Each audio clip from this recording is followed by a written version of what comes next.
Trazer também que, infelizmente, a gente tem que dar luz a esses episódios. É um jovem de 18 anos, conhecido como mentor da automutilação. Ele estimulava jovens, adolescentes, até mesmo crianças, a praticarem atos em plataformas como Discord, Telegram, e fez mais de 30 vítimas de 10 a 15 anos. Ele foi preso em Santa Catarina e admitiu, que estimulou isso por meio das plataformas, e a gente tem um vídeo para acompanharmos. De fato, é que a gente está vendo aqui, olha, positivou as informações, pode mostrar aqui, positivou as informações aqui, olha, de todas as informações que a gente tinha já levantado previamente, da automutilação que eles faziam para as crianças, para as meninas, olha, se automutilarem, positivou, e as informações, as vítimas aqui, aqui informações do grupo Proxy, que o alvo aqui fazia parte, na verdade ele faz parte, né? Tem informações, olha, mas... Então, positivou a informação, aqui bateu a informação, de fato, e tem muito mais informação, tem muito mais jovens aqui, realmente está bem pesado aqui o grupo. Assim, agora o que leva uma pessoa, um jovem de 18 anos, tem toda uma vida pela frente, promover isso, essas trends que acontecem nas redes sociais, que tem sido, assim, o grande terror dos pais irresponsáveis, né? Você sabe, David, que falávamos agora da questão do vício em droga, a violência, assim como a pornografia e assim como alguns outros comportamentos, elas também são viciantes e elas também geram essa dessensibilização, né? Ou seja, se você vê uma cena de violência que te choca num primeiro momento, se você passar a ver repetidas vezes aquilo já não te choca mais, e para mexer nesse teu sistema dopaminérgico aí, você precisa de um nível de violência ainda maior. Então isso funciona para qualquer ser humano, só que o adolescente, de fato, ele é mais sensível a isso, né?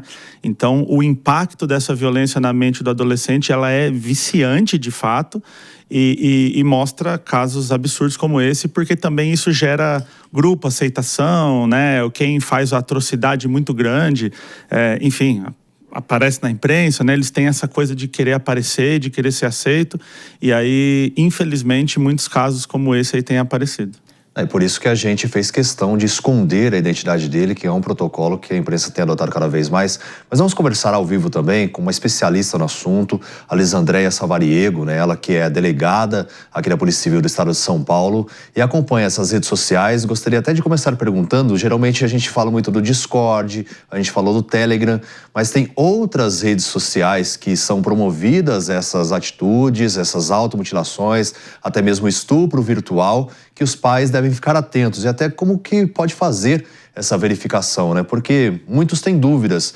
Às vezes o filho muda de comportamento, a gente não entende muito bem o que está acontecendo e pode fazer uma verificação para ajudar os pais também nesse sentido, né? Doutora, muito bom dia, obrigado pela participação aqui no Morning Show. Bom dia.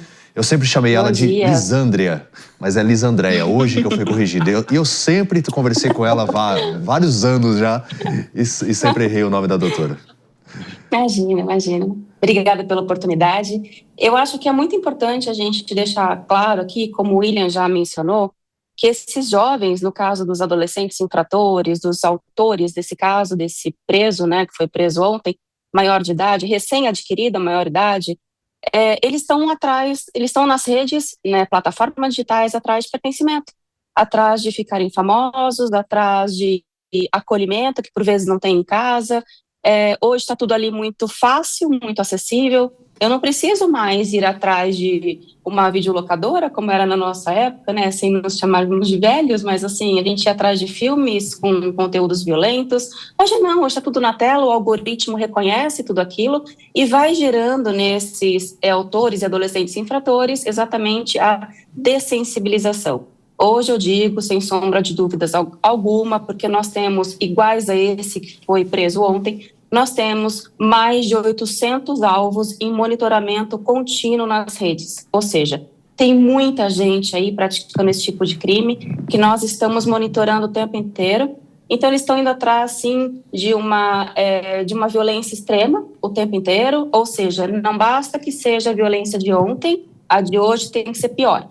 Né? Então, isso está muito claro para a gente. E as redes, é muito importante a gente deixar claro que o Discord, ele é o fim da linha para a gente, né? Tudo começa num jogo online, no Roblox, no Free Fire, no Minecraft, muito de uma forma muito inocente, e migra de rede, ou seja, eu começo num jogo online, migro para uma plataforma de conversa, um WhatsApp, um Signal, que eles usam muito esse tipo de aplicativo. Depois o Discord é o fim da linha, tá? É onde ali eu consigo ao vivo, porque ele permite compartilhamento de telas, ali eu consigo ao vivo fazer com que a vítima se mutile, para que não tenha o vídeo íntimo vazado, a foto íntima vazada, e ali eu consigo fazer com que a vítima cometa as piores atrocidades. Eu acho que o William é testemunha viva do que ele viu aqui no núcleo, ele esteve aqui conosco, e assim, são coisas perversas, de verdade, assim, são coisas que em 18 anos como delegada de polícia eu nunca tinha visto na vida. Eu vejo que você até se emociona ao falar disso, porque realmente, né, os pais muitas vezes não sabem o que está acontecendo, e aí o pior pode acontecer, porque como a gente já viu, de fato, isso, né, se propagando. Aninha, você que tem filho, acho que, né, pois é. Preocupação também. Filhoso, né? Delegada, eu estava pensando exatamente sobre tudo que você estava comentando, e a minha pergunta como mãe é: como a gente faz para conseguir minimamente fiscalizar aquilo que os nossos filhos estão vendo no celular? Porque, pelo menos eu não sou muito daquela linhagem de proibição. Porque eu acho que tudo que é proibido fica mais gostoso e a gente acaba inconscientemente incentivando aquela criança a acessar aquilo que você está mandando ela não acessar. Mas existe alguma forma, algum aplicativo, algum rastreador que a gente consiga pelo menos entender o que essa criança efetivamente está vendo para aí sim tomar algum tipo de medida? Eu acho que é o que você disse mesmo, não é a questão não é proibir, né? Eu acho que isso gera, assim, neles um outro despertar, né? Porque é proibido, aí eu vou atrás para tentar entender. Mas eu acho que controles parentais funcionam, sim, tá? Desde que os pais tenham também esse conhecimento, porque muitos não têm, né?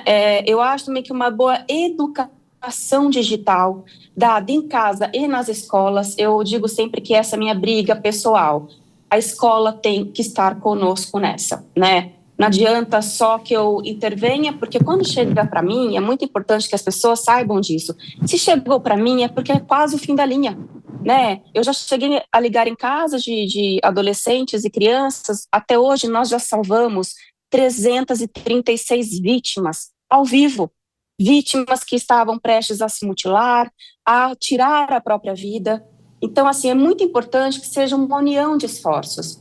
A escola tem que estar conosco nessa para dar educação digital, educação sexual para crianças e adolescentes, e os pais também estar atentos aos sinais que eles dão, porque eles dão, sim, sinais o tempo inteiro. O isolamento é o nosso principal sinal, né? Isolamento com relação aos autores que estão em busca, eles mudam o jeito de vestir, eles mudam as palavras, né? Eles começam a repetir frases que estão alinhadas com violência extrema, né, com extremismo.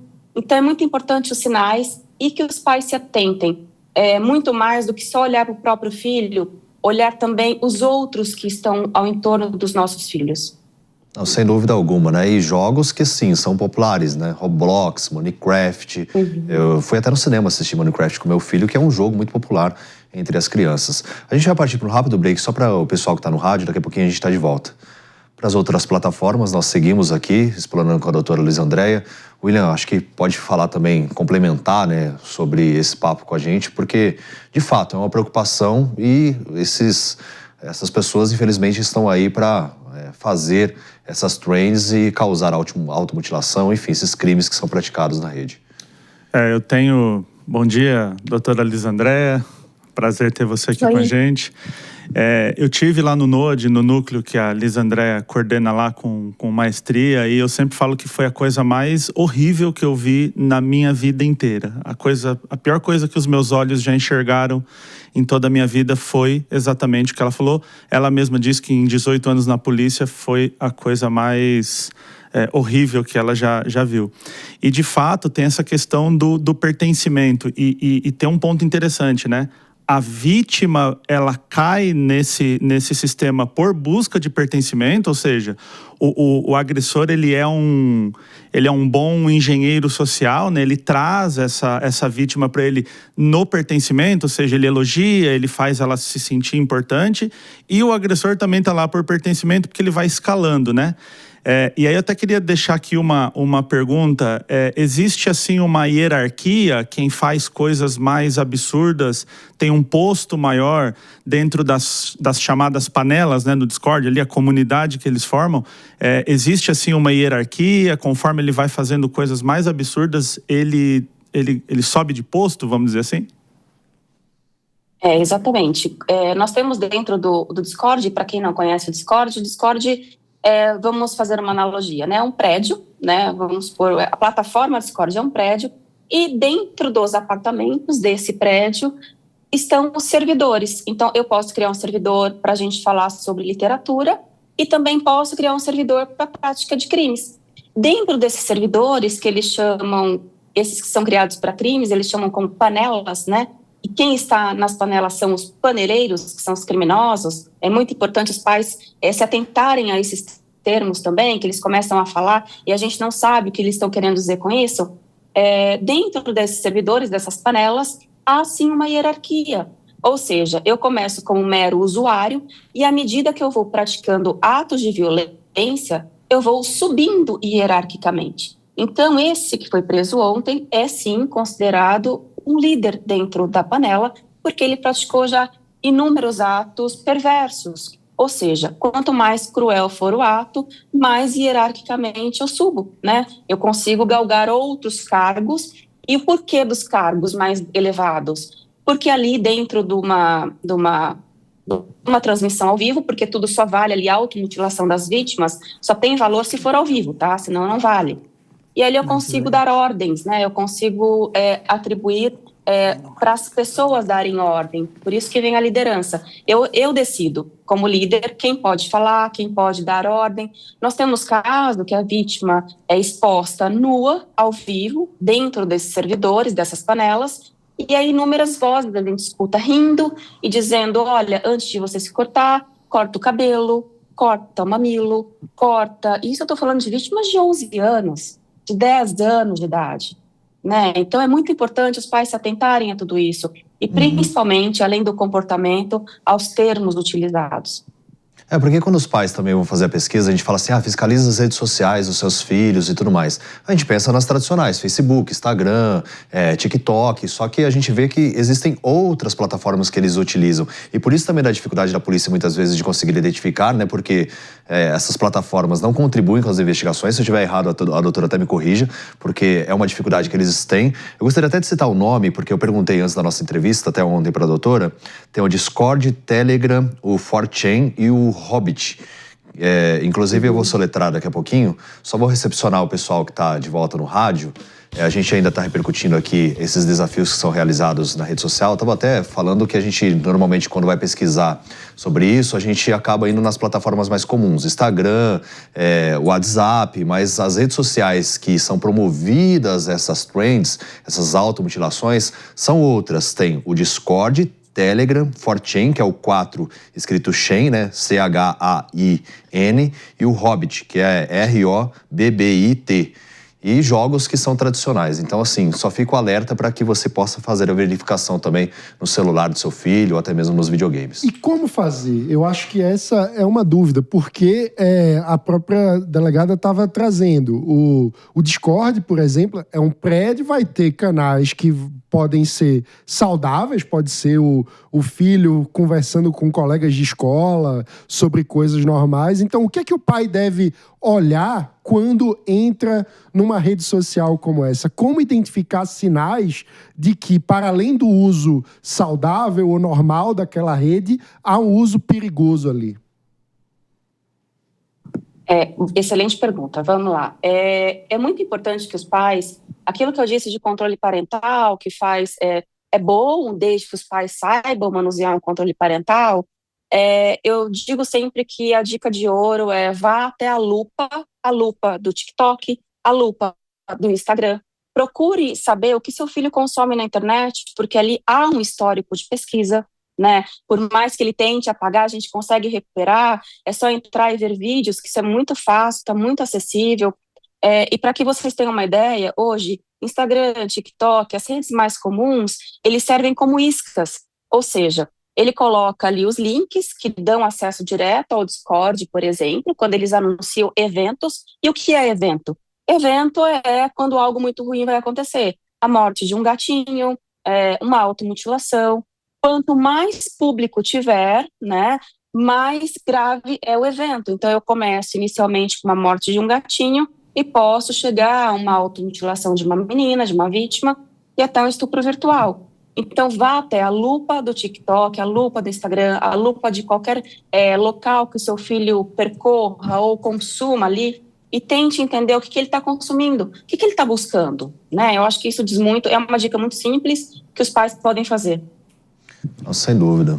Jess, a última pergunta rapidinho que a gente vai encerrar já pro rádio daqui. Doutora, muito obrigada por estar aqui, pauta muito importante mesmo. Eu acho que você é a única pessoa aqui que tem uma conta no Discord, porque nos fóruns de debate competitivo, muitas vezes os torneios podem vir a ter discussões lá e é sempre muito saudável e positivo. Não para menores de idade. Os torneios com menores a gente nem organiza na plataforma porque ela não tem um controle parental bom. Uma coisa, não tem controle parental algum, na verdade. Então ela é uma plataforma que, assim, uma criança não é recomendada a estar mesmo. Agora, a minha pergunta é sobre a forma como a escola tem lidado com isso. Porque eu vejo que o Estado, ele está buscando mais proibir, vamos tirar, não pode celular, do que falar com isso.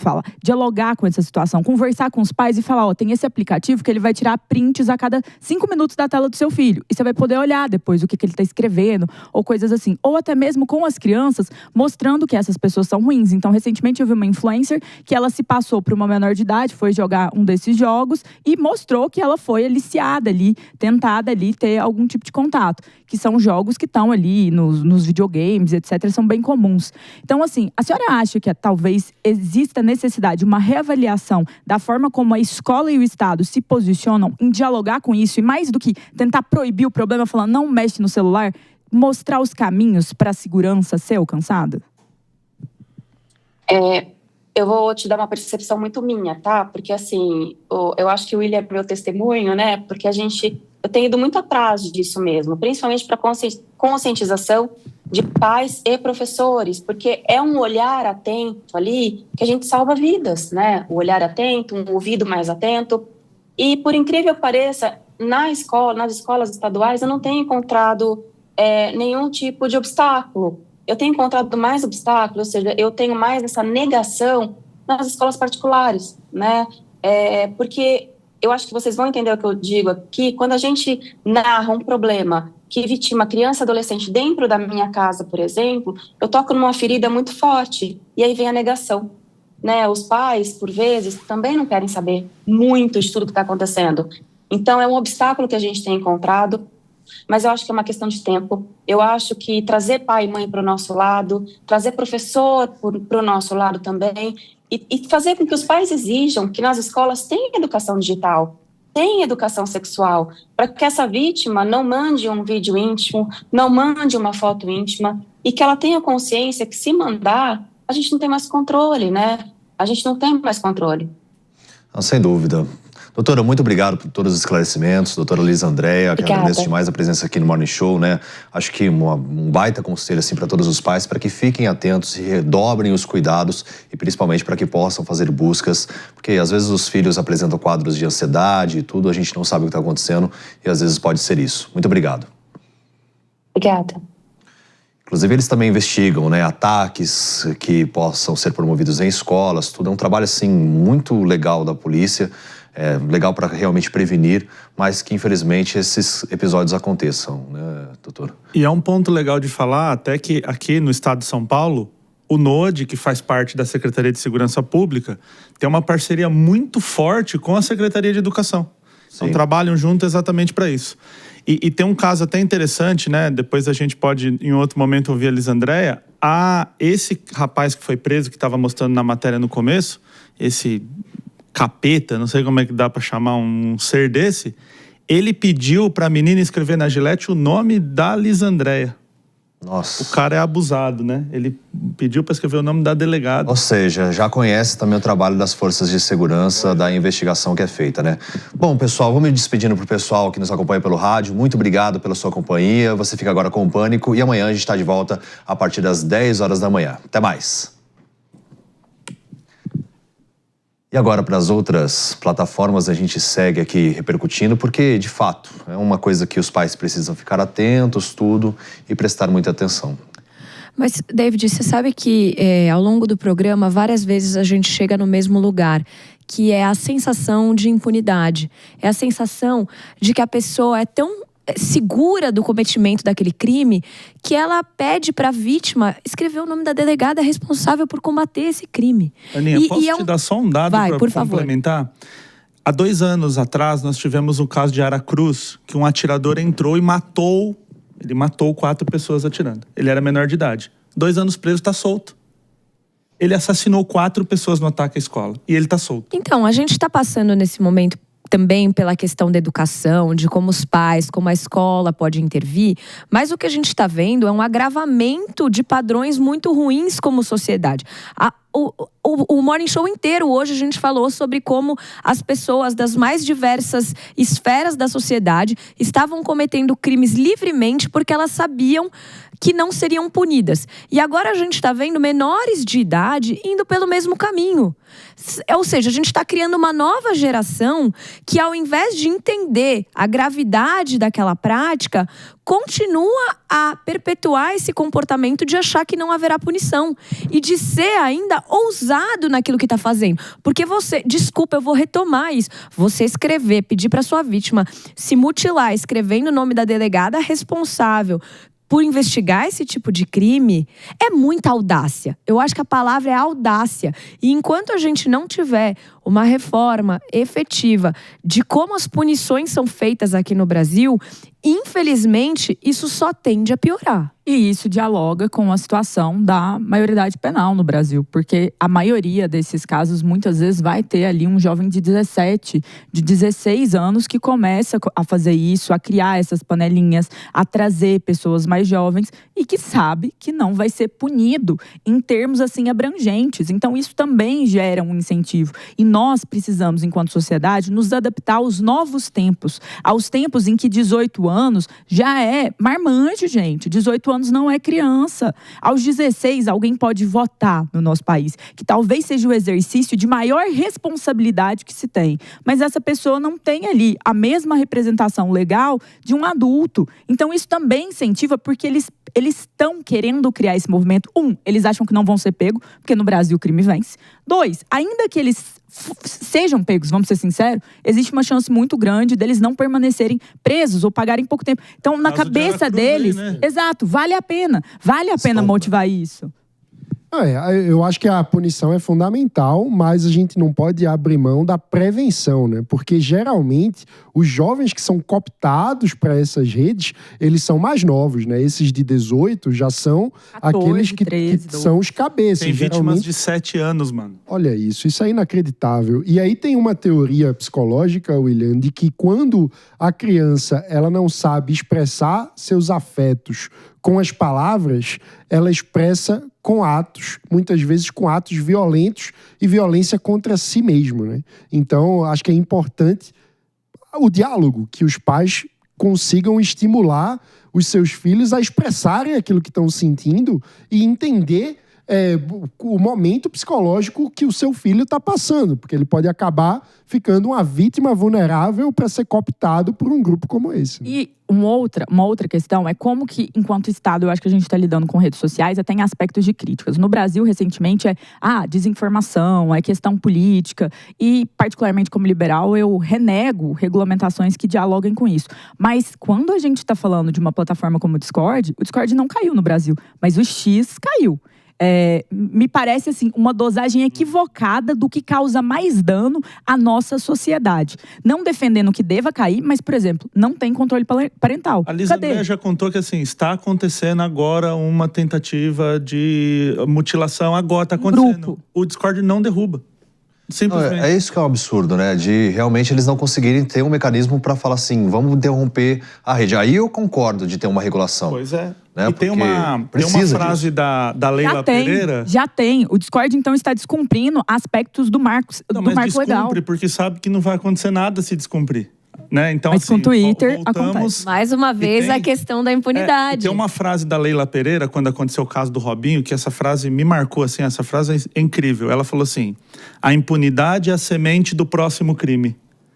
Então, se não acontece nada, o adolescente fala, cara, é o tal do não vai dar nada, não vai dar nada. Vamos fazer... O que pode acontecer? Se o cara que matou 4 pessoas ficou 2 anos preso e já tá solto, o que pode acontecer se eu fizer uma brincadeira dessa aí na internet? Então, aí vai dessensibilizando. Então, xingar alguém na internet, essas coisas viram uma coisa boba, já que ninguém sofre a devida punição. Por isso que a gente precisa de uma atenção também. E qual seria o caminho? A gente tem menos de 1 minuto para encerrar o programa, mas assim, os pais realmente devem ficar do lado ali de se tratar de amigos? Acho que é essa pergunta que fica, né? De você acompanhar realmente o que os seus filhos estão fazendo, né, doutor William? Eu sempre digo que sim. Seja amigo do teu filho, pode ter esse tipo de papo. Ó, eu sei o que está acontecendo, sei o que está fazendo, porque se eu acesso, eu consigo ajudar.